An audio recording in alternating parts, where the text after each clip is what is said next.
Assalamualaikum warahmatullahi wabarakatuh. Selamat pagi, siang, sore, dan malam kepada Bapak Suki Hasbi yang menonton video ini kapanpun Bapak menontonnya.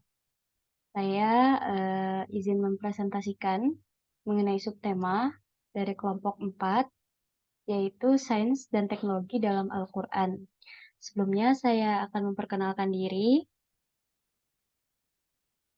Saya Anissa Nur Alfiah dengan NIM 2250307071111019, nomor absen 20.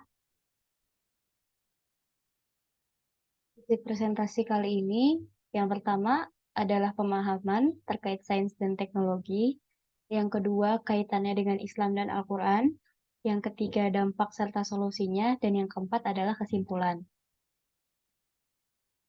Memasuki pembahasan yang pertama terkait sains dan teknologi, kata sains merupakan kata serapan dari bahasa Inggris science yang berarti pengetahuan. Menurut Andi Hakim Nasution, sains adalah hasil penalaran akal manusia berdasarkan pengalamannya yang berpola secara sistematis.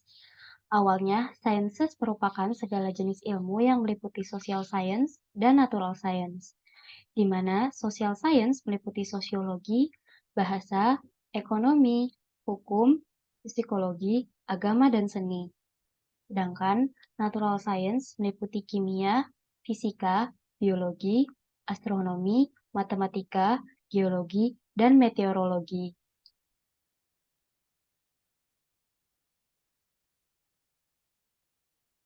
Kemudian, dapat dikatakan bahwa perkembangan ilmu pengetahuan menciptakan suatu produk, yaitu teknologi. Teknologi merupakan hasil penerapan ilmu pengetahuan yang bertujuan untuk memudahkan urusan manusia. Menurut Manuel Castells, dikutip, Kapra, teknologi adalah kumpulan alat, aturan, dan prosedur yang merupakan penerapan dari pengetahuan ilmiah terhadap suatu pekerjaan tertentu dalam cara yang memungkinkan pengulangan lainnya.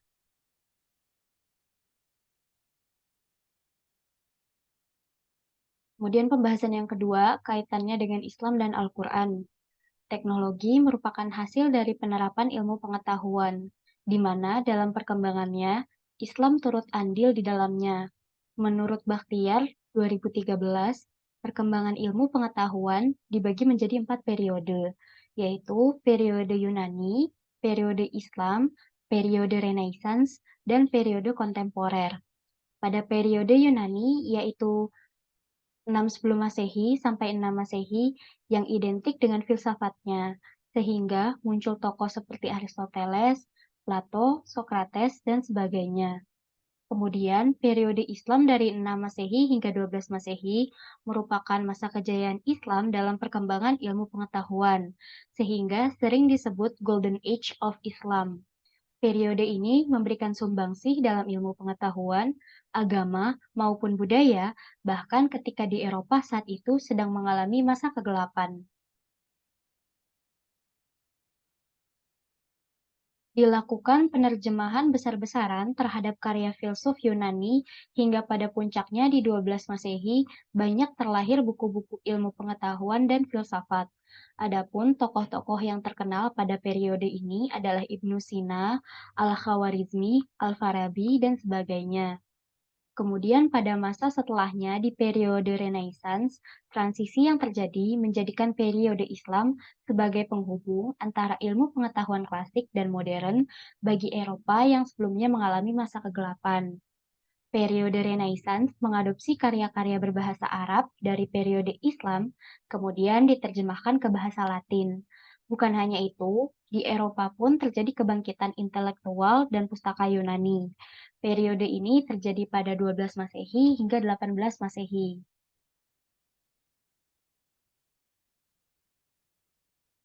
Setelahnya, pada masa 20 Masehi memasuki periode kontemporer, ilmu pengetahuan tersebut berkembang menjadi lebih baik, bahkan merambat dengan kemunculan teknologi dan berlangsung hingga kini, di mana teknologi hasil dari perkembangan ilmu pengetahuan menjadi sangat penting dalam mempermudah pekerjaan manusia di sektor manapun. Berangkat dari alur periode ini memunculkan sebuah pertanyaan, bagaimana bisa Islam masuk ke dalam peristiwa dari perkembangan ilmu pengetahuan di dunia? Menurut wahyu pertama yang Allah Subhanahu wa taala turunkan kepada Rasulullah Shallallahu alaihi wasallam, yaitu surah Al-A'laq ayat 1, bacalah dengan menyebut Tuhanmu yang menciptakan. Pada ayat tersebut terdapat perintah bahwa kita perlu untuk membaca. Diketahui membaca merupakan kunci bagi seseorang untuk memperoleh pengetahuan. Allah Subhanahu wa taala menciptakan manusia dengan memberikan akal padanya. Artinya, Allah Subhanahu wa taala mendorong manusia agar berilmu melalui akalnya. Sebagaimana kemuliaan bagi mereka yang berilmu, sehingga Allah angkat derajatnya. Wahai orang-orang yang beriman, apabila dikatakan kepadamu, berilah kelapangan di dalam majelis-majelis, maka lapangkanlah. Niscaya Allah akan memberi kelapangan untukmu. Dan apabila dikatakan, berdirilah kamu, maka berdirilah. Niscaya Allah akan mengangkat derajat orang-orang yang beriman di antaramu dan orang-orang yang diberi ilmu beberapa derajat. Dan Allah Maha Teliti apa yang kamu kerjakan. Surat Al-Mujadilah ayat 11. Selain itu, mengutip dari artikel berjudul Islam, Sains, dan Teknologi oleh Ahmad Mujahid, dijabarkan bahwa dalam Al-Quran banyak sekali ayat yang memerintahkan manusia untuk mencari ilmu. Contohnya, ajakan untuk melihat, memperhatikan, dan mengamati kejadian-kejadian.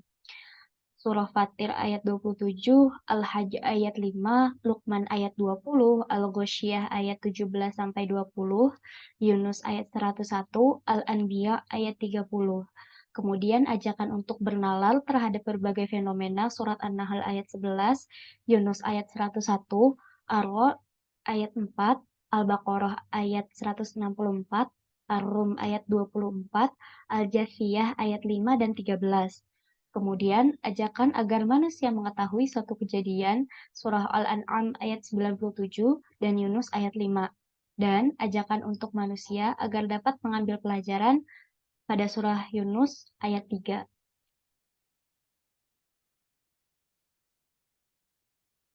Bahkan dalam wahyu pertama yaitu Al-A'laq ayat 1 hingga 5 yang sebelumnya dijelaskan bahwa ayat 1 memerintahkan agar membaca. Menurut Quraisy Shihab, kata pertamanya Iqra diambil dari akar kata yang berarti menghimpun dan melahirkan berbagai makna kata, seperti menyampaikan, menelaah, mendalami, meneliti, mengetahui ciri sesuatu, membaca baik yang tertulis maupun tidak.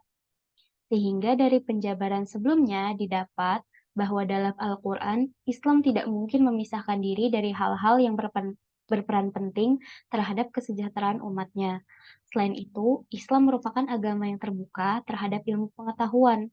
Contohnya, ketika masa kegelapan di Eropa, gereja saat itu menganut teori geliosentris yang mempercayai bahwa bumi merupakan pusat tata surya. Berbanding terbalik dengan pemahaman Islam dalam Al-Quran, bahwa justru bumilah yang mengitari matahari sebagai orbitnya dan bulan mengitari bumi, agar manusia mengetahui bilangan tahun dan perhitungan waktu. Dialah yang menjadikan matahari bersinar dan bulan bercahaya, dan dialah yang menetapkan tempat-tempat orbitnya, agar kamu mengetahui bilangan tahun dan perhitungan waktu. Allah tidak menciptakan demikian itu, melainkan dengan benar.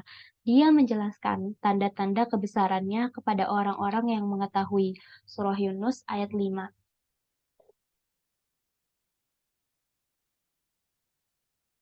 Bukan hanya ayat-ayat yang sudah disebutkan saja, pada hakikatnya dalam Al-Quran tercantum berbagai ayat yang mendorong agar manusia berilmu bagi kesejahteraannya.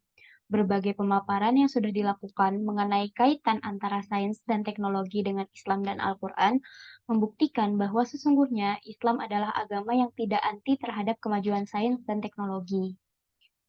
Hanya saja sebagai manusia yang diberi akal sehat dan mampu untuk bernalar, kita perlu memperhatikan syariat yang ada dalam berilmu dan menggunakan teknologi. Apabila ilmu dan penerapan teknologi bertentangan dengan Al-Quran, maka kembalilah pada agama. Kemudian pembahasan yang ketiga terkait dampak sains dan teknologi serta solusinya.